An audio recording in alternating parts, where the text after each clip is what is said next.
Have you ever prepped some food and wondered, how long is it good for?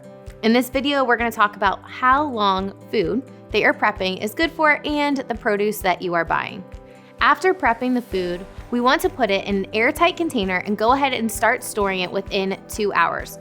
We don't want it to sit out for many hours because then it can start containing food-borne illnesses. You prep some food. Now, how long is it good for? One of the things that we love clients to do at Healthy Steps Nutrition is prep some food for the week. But how long will it last in your fridge? In this video, we're going to talk about some simple tricks and tips to help food last longer and how long food is good for. Let's talk about the first part. How long is food good for? After you're done prepping the food, we want to go ahead and start storing it within 2 hours in an airtight container. Now, this food is going to be good for 3 to 4 days. There are some exceptions though. Fish and seafood, typically within 1 to 2 days we want to eat it. Do you want it to last longer? Go ahead and put it into a sealable, zip-tight bag and you can store it in your freezer for 3 to 4 months. Produce is best to be consumed within 3 to 5 days. Here are a few tips to help some of your produce last a little longer.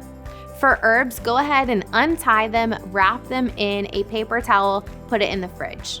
Some produce, like apples, bananas, and potatoes, release a gas that will quicken the ripening process. Go ahead and store those by themselves. If you want things to last a little bit longer, go ahead and put them in a plastic zip-tight bag.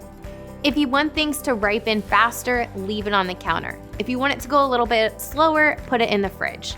If you want foods to ripen a little bit faster, go ahead and put an apple, banana, potato with it. Remember, those foods release a gas that will quicken the ripening process. So if you put it in a paper bag with the other foods that you want to ripen faster, it will speed up the process for everything. Eating fresh produce quickly after you buy it is going to be the best nutritional value.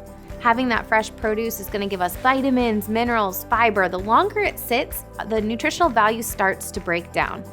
We would encourage you to have that fresh produce, but if that's not feasible for you, maybe try getting some frozen vegetables without the sauces. If you find yourself having a hard time remembering when you prepped things, go ahead and put a sticker with the date that you prepped and maybe the use by date so that you end up not eating food that has been spoiled. Use these tips so that you ensure you're eating the freshest food possible and you're not eating any prepped food that might be a little bit spoiled.